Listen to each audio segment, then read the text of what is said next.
One of my key strategies used to be, or still is, to have always a transparent communication. We were actually, where we were trying to actually integrate a AI driven automation into the financial services operations. They need to focus on mentorship, sponsorship, and leadership development programs.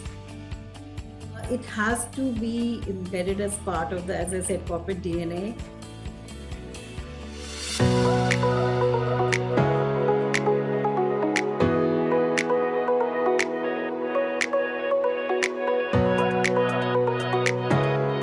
Welcome to FaceTime with Leaders, the podcast where we dive into the stories, strategies, and vision of the most influential minds shaping the industries today.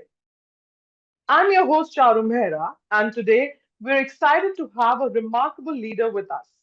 With over 25 years of experience in ITES and financial services, she's an expert in driving digital transformation, building high performing teams, and achieving lasting success.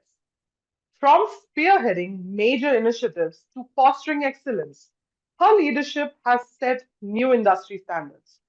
Her expertise in digital strategy, corporate governance, and stakeholder engagement has not only driven organizational success but also inspired many aspiring professionals. So please join me in welcoming Ms. Pragati Bhargava to FaceTime with Leaders. Pragati, we are thrilled to have you with us today. Welcome to the show. Hi, Charu. Excited myself to be, having getting invited to be part of the Face Time session today, and pleasure to have a discussion with you today. I'm so looking forward to having a discussion with you as Same well. here. Same here. Pragati, your career across ITES and financial services is nothing short of extraordinary. But before we talk about your accomplishments, I'd like to know how it all started. What sparked your interest in this field? Yeah, so that's a great question, Charu, because my journey so far in my professional world has been very, I would say, interesting in terms of having played varied roles across the organizations and having done global roles.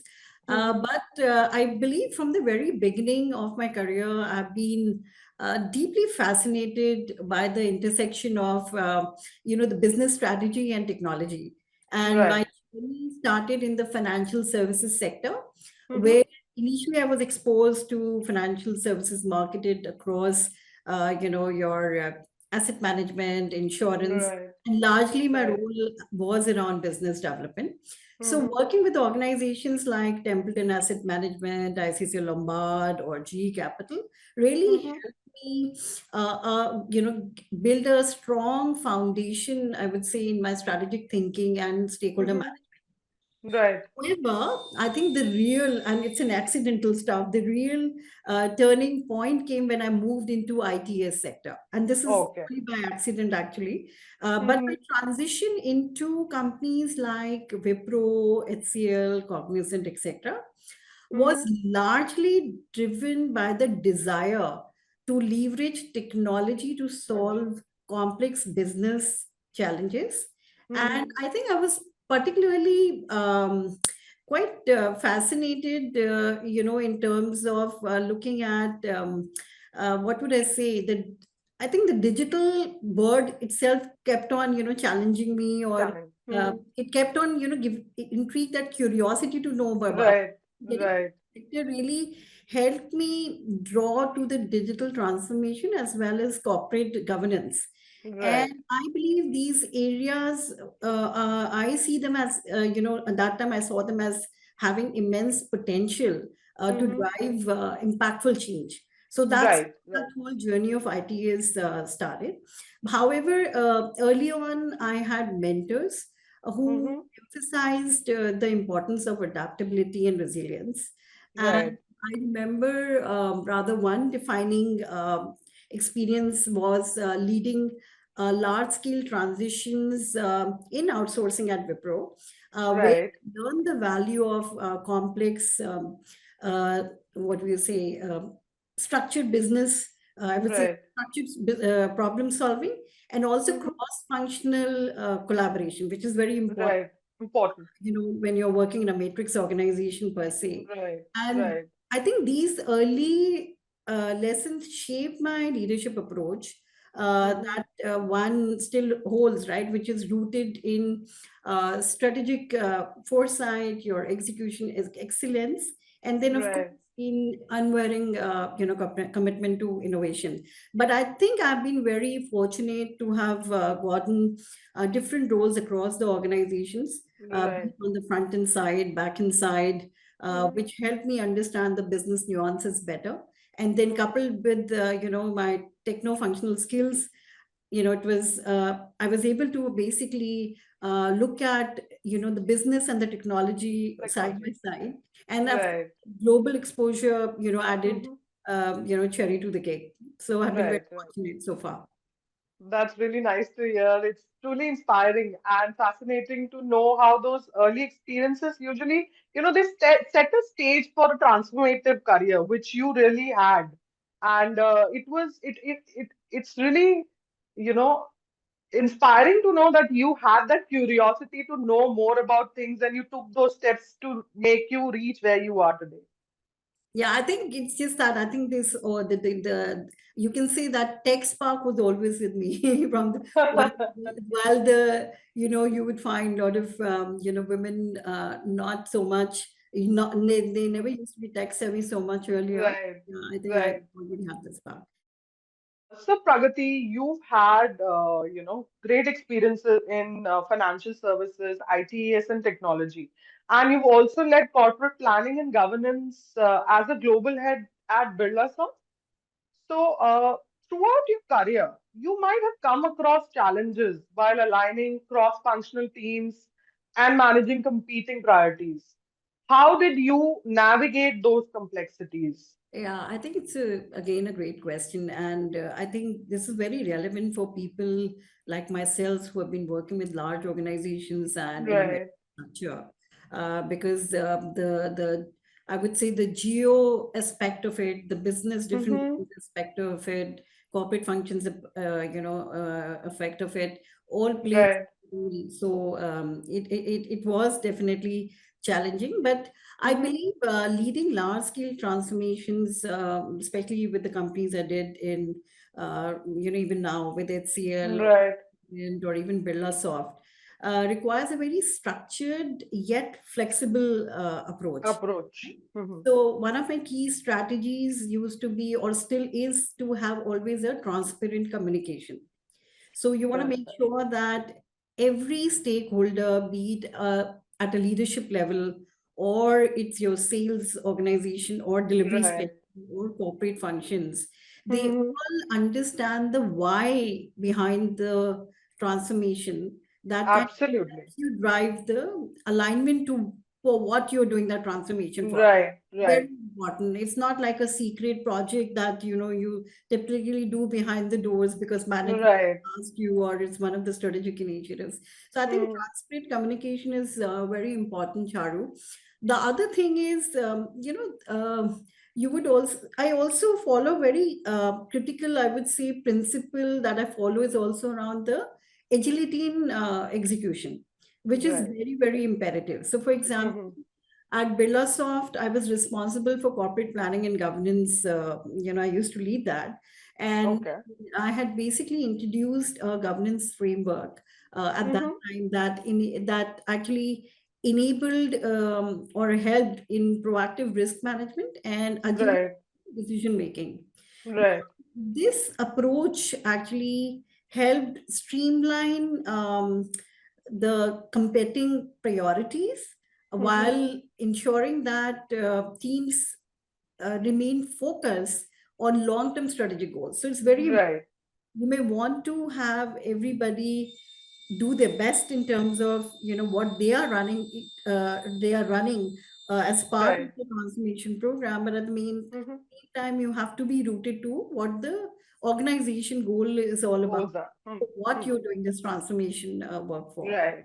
Right. And then I believe, as you talked about the challenge, I think it's very also important to keep the teams inspired, right? Hmm. I think I always emphasize a culture of accountability and recognition. Very, very important. Right. That Right. take, for example, I lead cross-functional teams to adopt to new processes and technologies.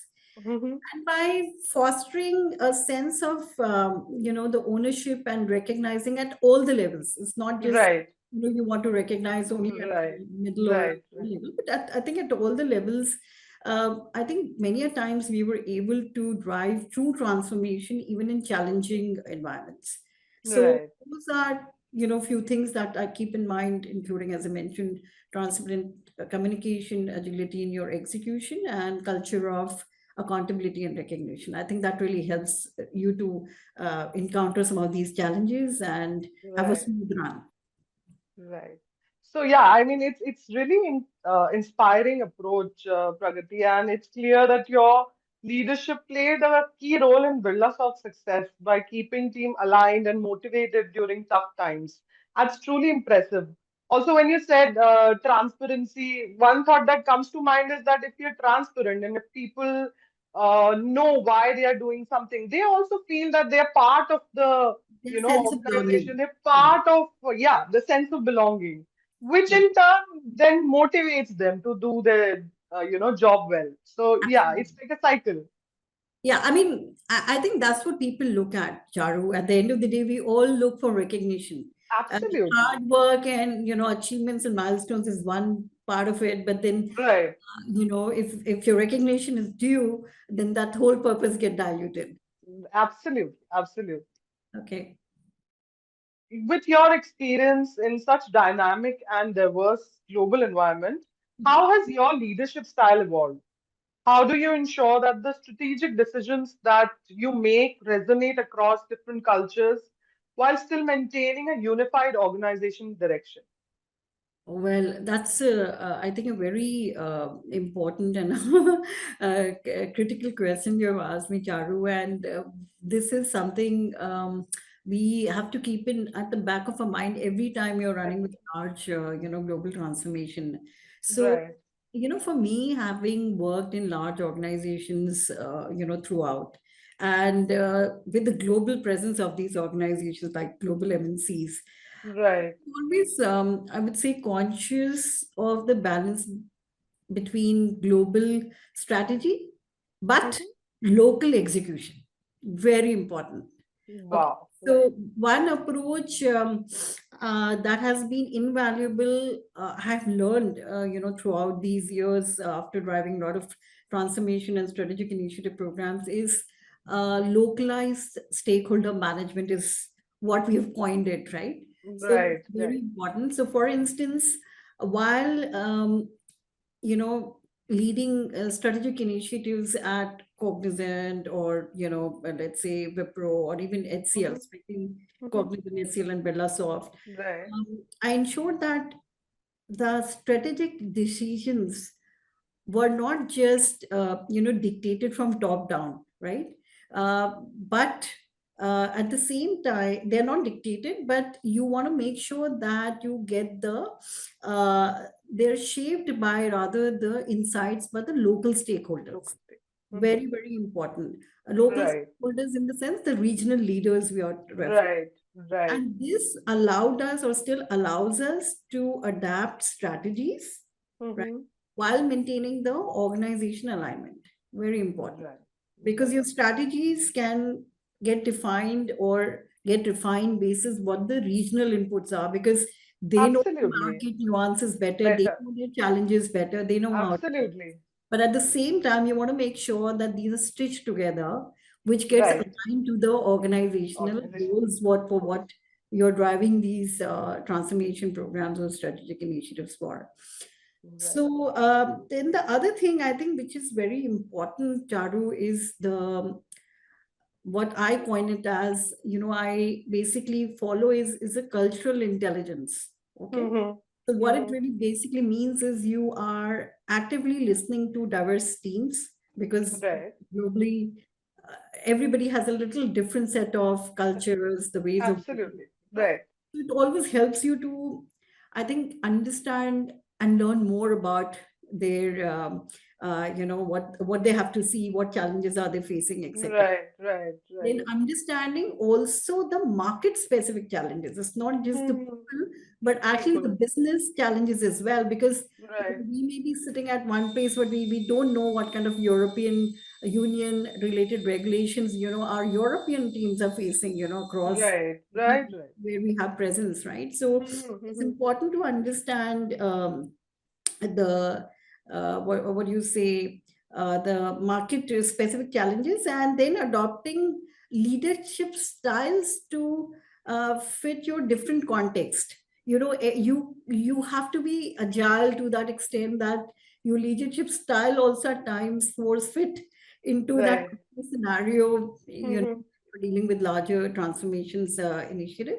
So Right. for example, I'm just trying to recall at HCLTech, for example, when I was heading the financial services Mm-hmm. strategy and strategic initiatives for our global vertical financial services, when we were expanding our financial services offerings, we customized our approach based on regional regulatory framework and the Okay. customer expectations.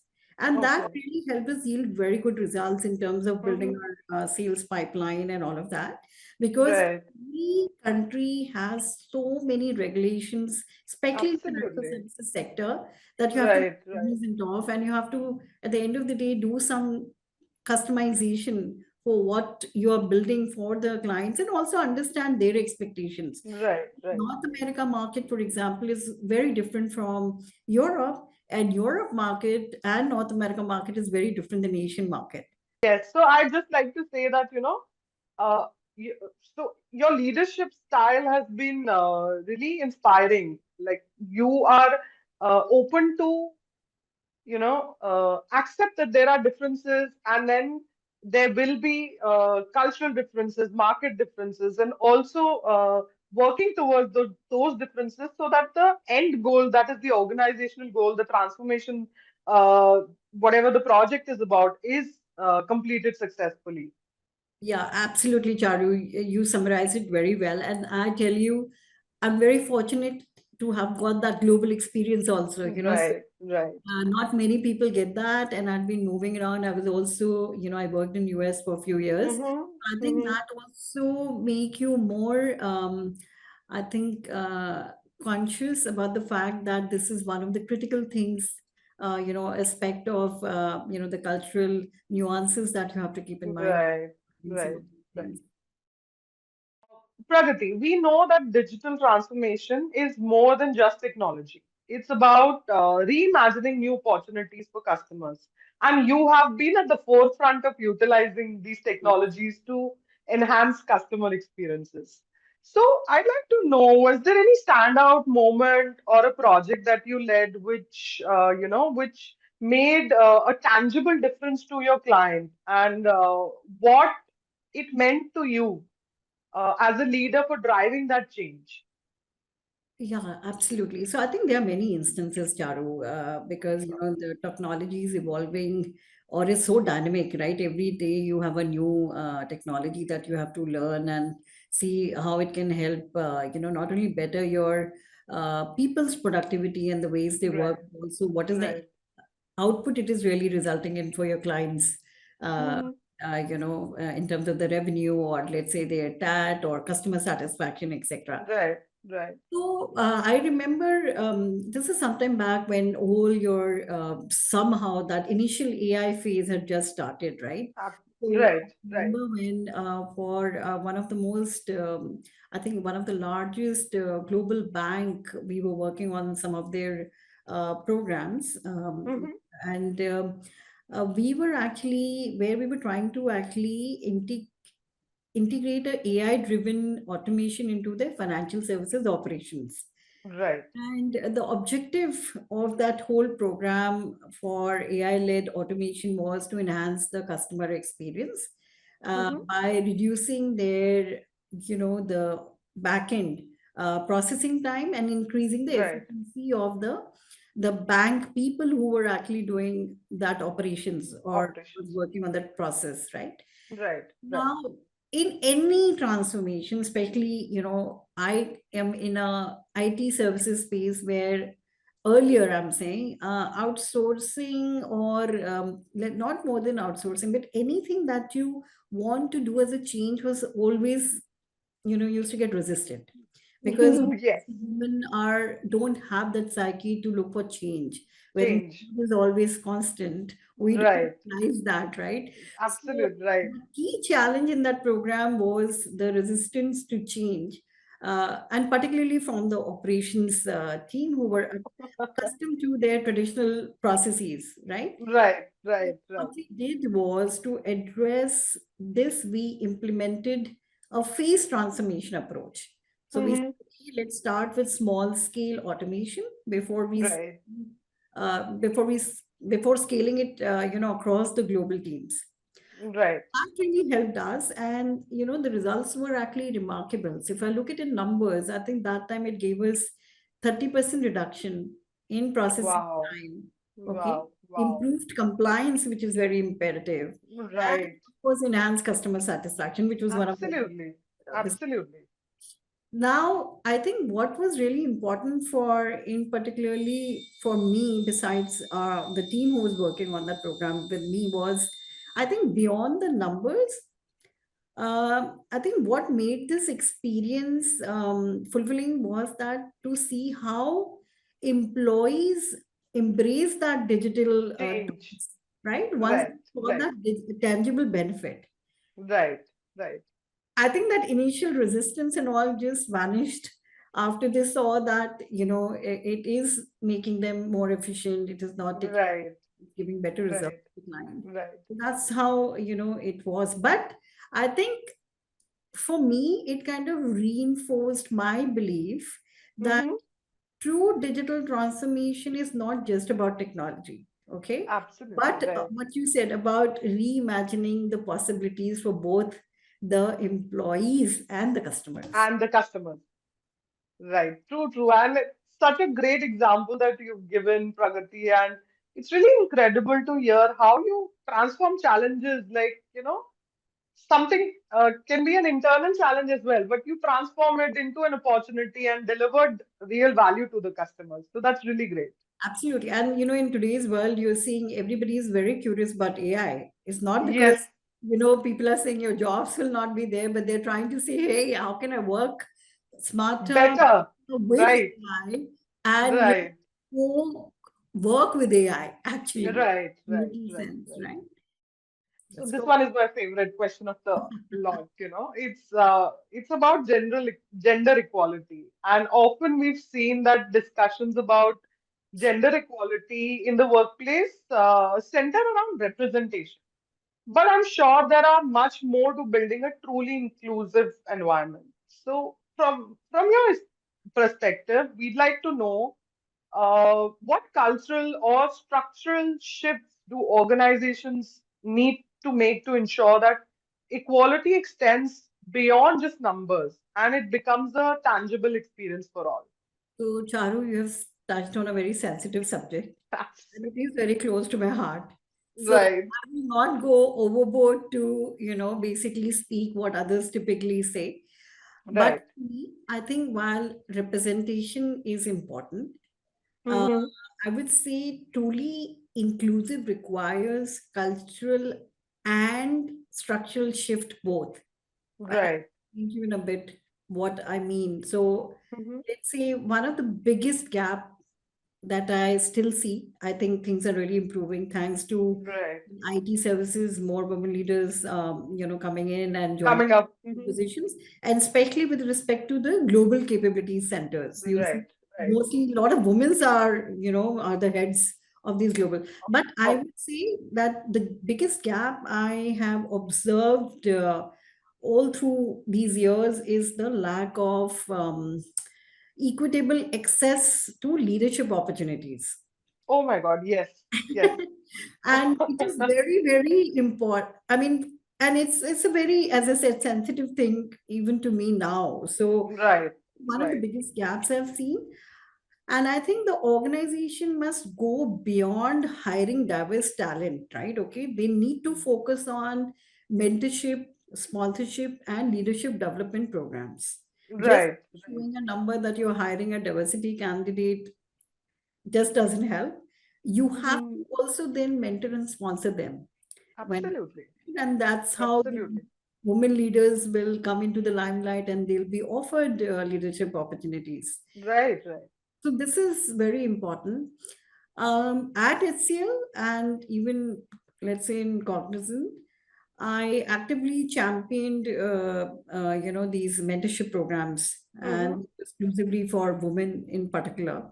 I mean, men, Right. of course, I was doing for a lot of large, in general, but I think there were some specific programs I was driving for women mentorship, and I was ensuring that high potential women professional, they basically receive their access to leadership coaching and Right.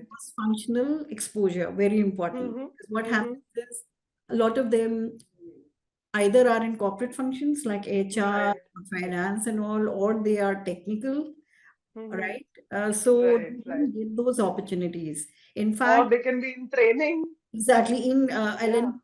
So in fact, in at HCL, we had one of the programs where we actually moved some of the HR ladies into sales Oh, wow, that's really nice. in Yes. region, and they're doing extremely well. So Wow, that's really nice. those are the things you have to keep in mind. I think the other thing I mentioned about structural shift and cultural. So another structural change needed is, I think, the policy driven inclusivity.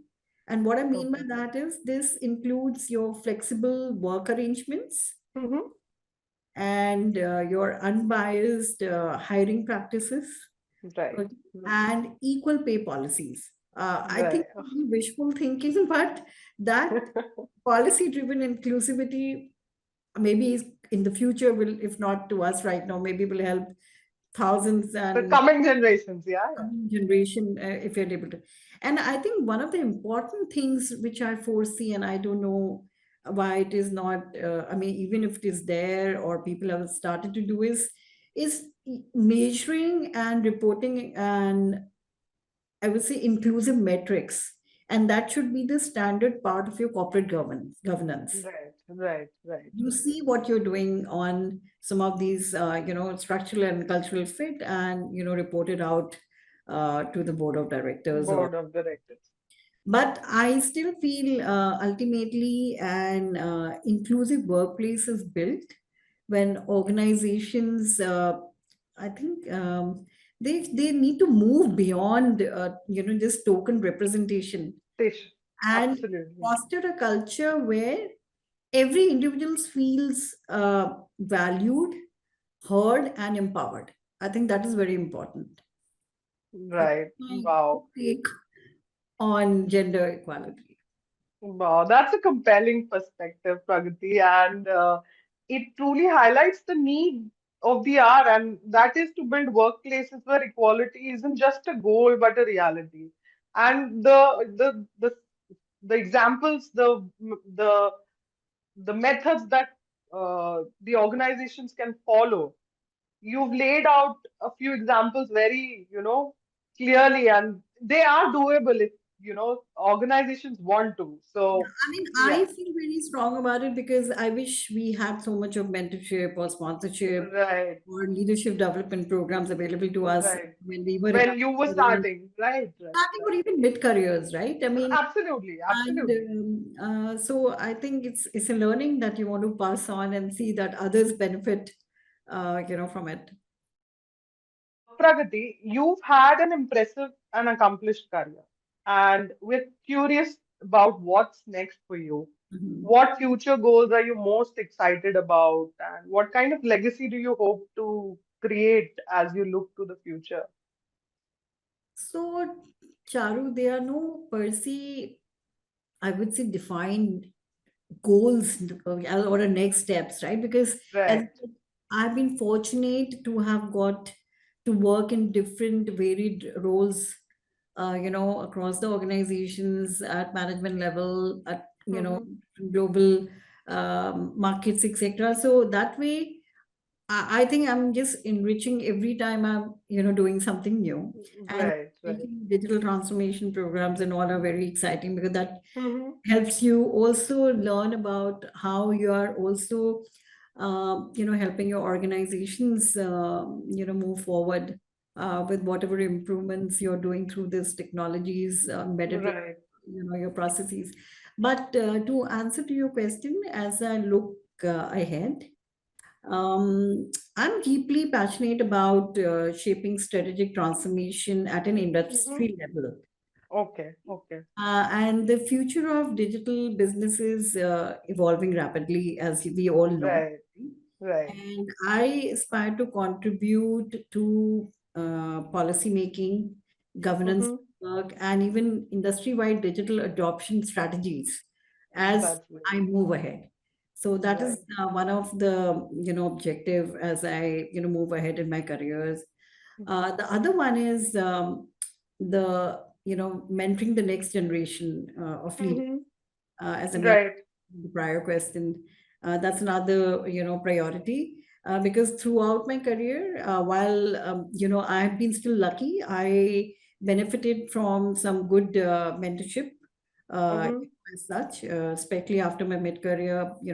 A lot of people supported in your progress and whatnot, both Right. Right. mentors and male leaders. But Mm-hmm. I want to give back by fostering leadership talent, especially for women in technology and governance roles. Right. Right. And then, if you look at in long term, um, I hope my legacy is defined by driving meaningful transformation, both in business and in leadership culture. And Right. I would want to be remembered not only for delivering results, but also for inspiring a culture of excellence, inclusivity, and innovation. Right. That's really inspiring, Pragati. And the thought that you have of giving back, the way you've been helped, you've been mentored throughout your career, and you want to do the same for the upcoming, leaders.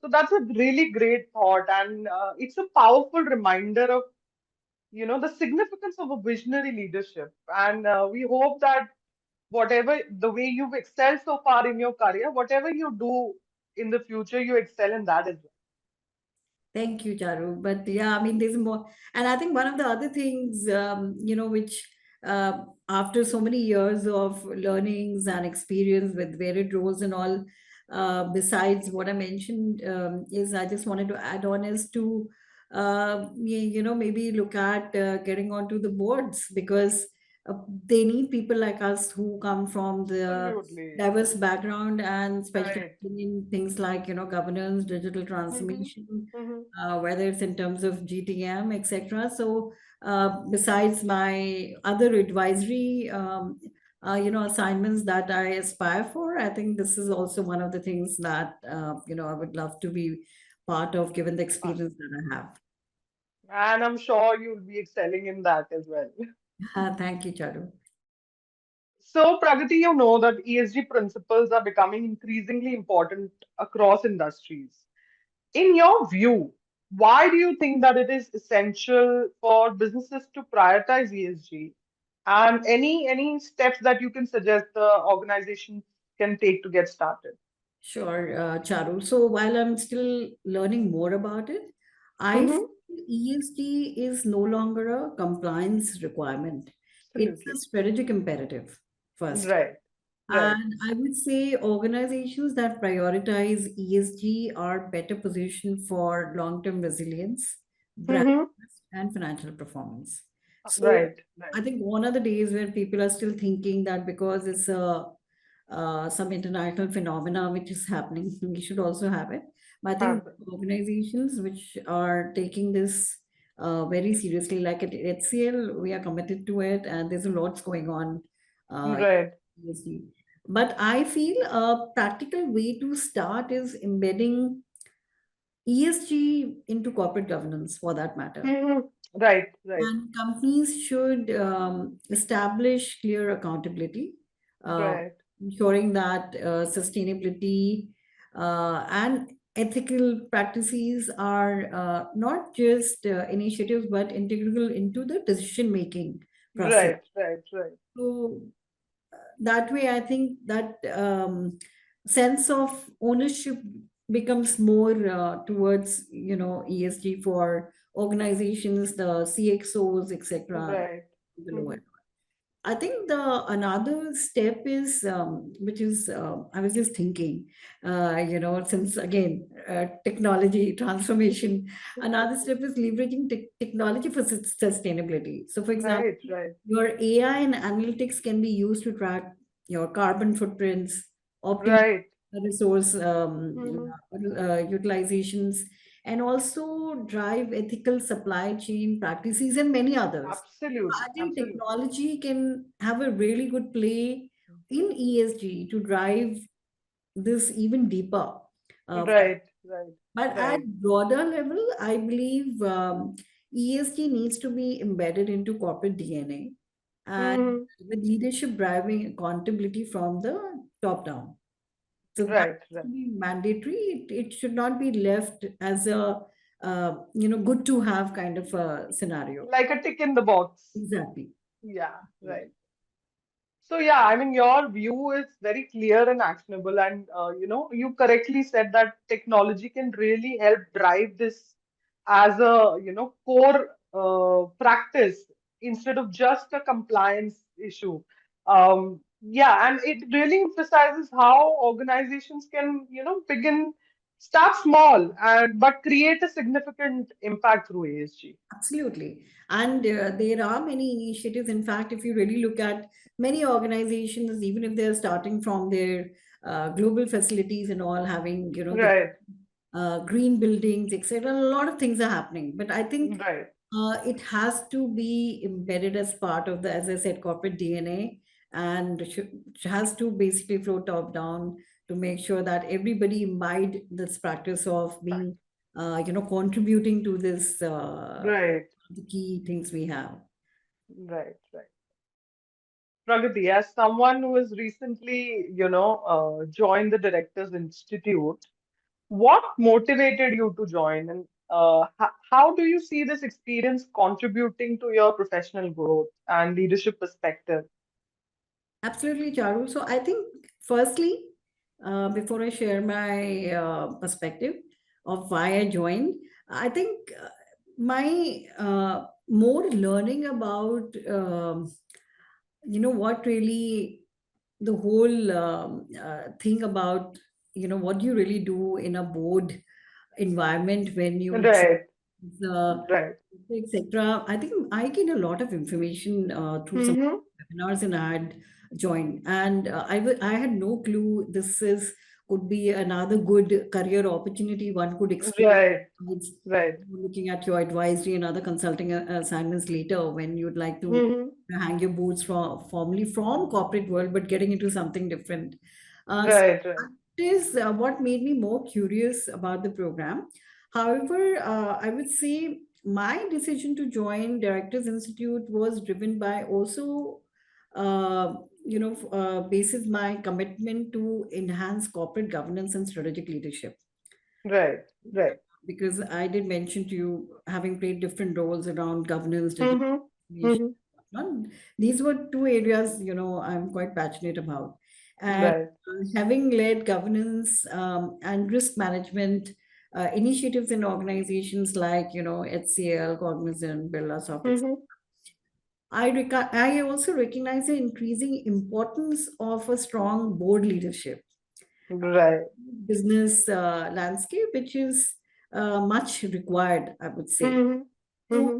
this experience is helping me gain deeper insights into board dynamics, which I Right. wasn't aware about earlier. While Mm-hmm. you prepare for a board meetings, but you don't know, No, absolutely. right? And then also around more deeper insights around regulatory frameworks, the best practices in corporate governance, and plus, I think another valuable thing which I am getting from this program is it's a pretty valuable platform to engage with like-minded professionals in industry, Professional.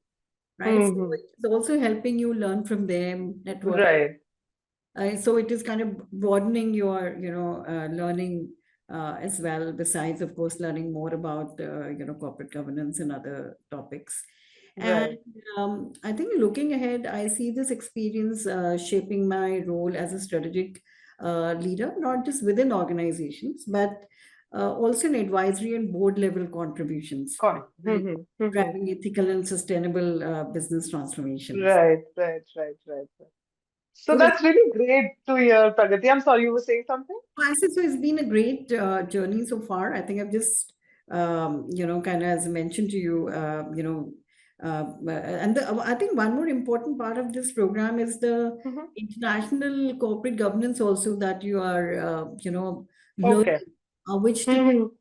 you don't get to really learn per se, Right, right, right. from any other content that is available, right? So that's Hmm. the thing which is very good about this program. Wow. So yeah, as I was saying that it's great to hear how the Directors Institute has been helping you and is aligned with your professional goals. And hopefully they'll be able to help you achieve what you've thought for yourself in the future. Yeah, absolutely, Charu. I hope so. I want to make the most of this program and Right, aspire for some of the future career objectives I have in mind. right, right, right. That's great. So, with that, we've come to an end of another exciting episode of FaceTime with Leaders. Pragati, thank you so much for sharing your incredible insights and experiences with us today. From your thoughts on digital transformation and governance to your vision for leadership and innovation, this conversation has been both enlightening and inspiring. And to our listeners, we hope today's discussion offered valuable perspectives and actionable ideas, whether you are leading a team, shaping strategies, or simply striving to make a difference in your field. Don't forget to subscribe to FaceTime with Leaders for more inspiring stories and thought provoking discussions with industry pioneers like Miss Pragati Bhargava. Until next time, stay curious, keep pushing boundaries, and continue to live with purpose. Thank you for tuning.